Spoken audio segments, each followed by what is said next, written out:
나스닥100 ETF, 이 방법으로 투자하면 은퇴가 앞당겨집니다. 이 숫자 하나가 당신의 은퇴 시기를 10년 앞당길 수 있습니다. 여러분, 질문 하나 드릴게요. 매달 50만원씩 20년 동안 꾸준히 어떤 자산에 넣었다고 상상해보세요. 원금은 총 1억 2천만 원입니다. 그런데 만약 그 자산이 연평균 15%씩 복리로 불어났다면 20년 뒤 통장에는 얼마가 찍혀 있을까요? 정답은 약 7억 5천만 원입니다. 원금의 6배가 넘는 돈이죠. 이걸 은행예금으로 했다면 어땠을까요? 20년 뒤에도 겨우 1억 6천만 원 남짓입니다. 같은 시간 같은 돈을 넣었는데 결과는 5억 원 넘게 차이가 납니다. 이게 바로 복리의 마법이고 오늘 우리가 이야기할 나스닥100 지수가 실제로 지난 세월 보여준 힘입니다. 저는 오늘 여러분께 나스닥100 ETF, 특히 왜 그렇게 많은 사람들이 이거 하나면 은퇴가 앞당겨진다고 말하는지 그 배경에 있는 숫자들을 하나씩 뜯어보려고 합니다. 다만 미리 말씀드리자면 저는 여러분께 특정 상품을 사라고 권유하는 게 아니에요. 그냥 이 지수가 어떤 얼굴을 하고 있는지 그 진짜 모습을 같이 들여다보자는 겁니다. 나스닥100이 도대체 뭐길래? 나스닥100은 애플, 마이크로소프트, 엔비디아, 아마존, 메타, 알파벳, 구글 같은 미국 대형 기술주 100개 종목을 모아놓은 지수입니다. 이 종목들의 공통점이 뭘까요? 전 세계 사람들이 매일 쓰는 서비스를 만드는 회사들이라는 겁니다. 여러분이 지금 이 영상을 보고 있는 스마트폰, 방금 검색한 포털, 어제 본 온라인 쇼핑, 그 뒤에는 거의 다 나스닥100에 속한 기업들이 있습니다. 그리고 이 지수를 그대로 추종하는 상품이 ETF입니다. 개별 종목 하나를 고르는 게 아니라 100개 우량 기업을 통째로 담아버리는 방식이죠. 숫자로 보는 나스닥100의 진짜 성적표, 여기서부터가 핵심입니다. 감으로 이야기하지 않고 실제 데이터로 가보겠습니다. 나스닥100 지수는 1985년 출범한 이후 지금까지 배당 재투자 기준으로 연평균 복리 수익률 약 14.8%를 기록했습니다. 40년 넘는 세월을 통틀어서요. 그리고 최근 10년으로 구간을 좁혀보면 이 수치는 약 17%까지 올라갑니다. 최근 기술주 강세장이 그만큼 강력했다는 뜻이죠. 조금 더 실감나는 이야기를 해볼게요. 1985년에 나스닥100에 1,000만 원을 넣고 그냥 잊어버렸다고 가정해봅시다. 배당을 재투자하면서 지금까지 왔다면 그 돈은 약 229배로 불어나 있을 겁니다. 22,900% 상승이라는 수치가 실제로 나온 통계입니다. 물론 이건 과거의 결과이고 미래를 보장하는 숫자는 절대 아닙니다. 하지만 왜 사람들이 장기 우상향이라는 말을 그렇게 자주 쓰는지는 이 숫자를 보면 이해가 되실 겁니다. 연도별로 봐도 흥미롭습니다. 2023년에는 53.8%, 2024년에는 24.8%, 2025년에는 20.2%를 기록했습니다. 3년 연속 두 자릿수, 심지어 첫 해는 50%가 넘는 상승이었죠. 이런 흐름만 보면 왜 진작 안 샀을까 하는 생각이 들 수도 있습니다. 그런데 여기서 멈추면 반쪽짜리 이야기입니다. 여기까지만 듣고 당장 몰빵해야겠다고 결심하신다면 저는 잠깐만 멈춰달라고 말씀드리고 싶습니다. 왜냐하면 이 화려한 수익률 뒤에는 반드시 함께 봐야 할 다른 숫자들이 있거든요.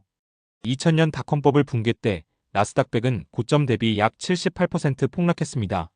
그리고 이 손실을 온전히 회복하는데 무려 15년이 걸렸습니다. 상상해보세요. 2000년에 1억 원을 넣었다면 2015년이 되어서야 겨우 본전을 찾았다는 이야기입니다. 그 15년 동안 계좌를 매일 들여다봤다면 심리적으로 버티기 정말 쉽지 않았을 겁니다. 그뿐만이 아닙니다. 2008년 금융위기 때는 마이너스 41.8%, 2022년 금리 인상 충격 때는 마이너스 32.9%가 빠졌습니다. 연평균 15% 근처의 수익률이라는 게 매년 조용히 15%씩 쌓이는 게 아니라 이렇게 급락과 급반등을 반복하면서 만들어진 숫자라는 걸 꼭 아셔야 합니다. 실제로 2008년 마이너스 41.8% 다음 해인 2009년에는 53.5%, 2022년 마이너스 32.9% 다음 해인 2023년에는 53.8%가 나왔습니다. 큰 폭락 뒤에 큰 반등이 오는 패턴이 반복되어 온 거죠. 문제는 그 폭락의 한가운데에 있을 때는 이게 반등의 시작인지 더 큰 추락의 시작인지 아무도 확신할 수 없다는 겁니다. 여기에 하나 더 집중도 문제도 있습니다. 나스닥100은 100개 종목의 분산 투자라고 하지만 실제로는 상위 10개 종목이 지수 전체의 47%가 넘는 비중을 차지하고 있습니다. 반도체 기업들만 모아도 지수의 5분의 1에 육박하죠. 즉 겉으로는 100개 회사에 나눠 담긴 것처럼 보여도 사실은 소수의 빅테크 기업 주가의 전체 성과가 크게 좌우된다는 뜻입니다.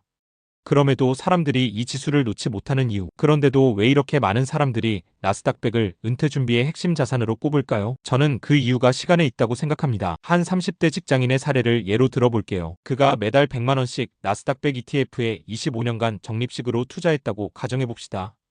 중간에 마이너스 78%짜리 폭락도 겪고 마이너스 40%대 하락도 두 번쯤 겪었을 겁니다. 그런데도 만약 그 25년의 평균 수익률이 연 1214% 수준으로 수렴했다면 보험금 3억 원이 20억 원 안팎까지 불어날 수 있는 계산이 나옵니다. 폭락장에서 팔지 않고 오히려 그 시기에도 계속 적립을 이어갔다는 전제하에서요. 핵심은 이겁니다.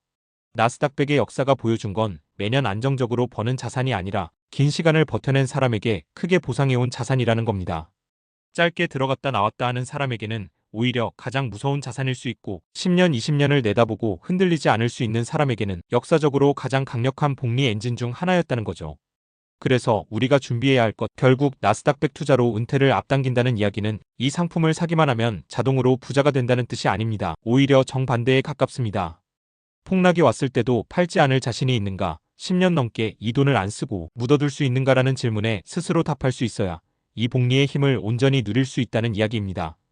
15%라는 숫자에 혹해서 들어갔다가 1000-30% 하락에 놀라서 손절하고 나온다면 이 지수의 역사가 보여준 그 어떤 화려한 수익률도 내 것이 되지 않습니다. 반대로 그 숫자 뒤에 숨은 변동성까지 이해하고 받아들인 사람만이 20년 뒤 웃으며 계좌를 열어볼 수 있을 겁니다. 투자는 결국 숫자 싸움이면서 동시에 심리 싸움입니다. 오늘 제가 보여드린 수익률과 하락률, 이 두 얼굴을 모두 기억하시길 바랍니다. 여러분께 여쭤보고 싶습니다. 여러분이라면 2022년처럼 계좌가 마이너스 32%를 찍었을 때 계속 적립을 이어가실 건가요? 아니면 잠시 멈추실 건가요? 그리고 지금 나스닥 100이나 관련 ETF에 투자하고 계신 분들, 실제로 폭락장을 겪어보신 경험이 있다면 그때 어떻게 버티셨는지 댓글로 이야기 나눠주세요. 여러분의 경험이 또 다른 누군가에게는 가장 현실적인 조언이 될 수 있습니다. 투자의 책임은 오직 본인에게 있습니다. 때문에 스스로 열심히 공부하시고 신중히 결심하셔야 합니다. 우리의 삶은 말하고 계획한 대로 변화되게 되어 있습니다. 말의 힘을 믿으시고 신념화해보세요.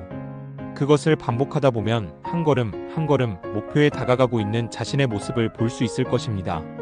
자신의 금융자산 목표액과 투자하고 싶은 종목, 언제까지 목표한 금액을 달성하고 싶은지 댓글창에 적어보세요. 누구나 자기만의 제국을 세우고 싶어 합니다. 하지만 마음만 있을 뿐. 그것을 현실화하기 위한 계획과 행동은 뒷전이죠.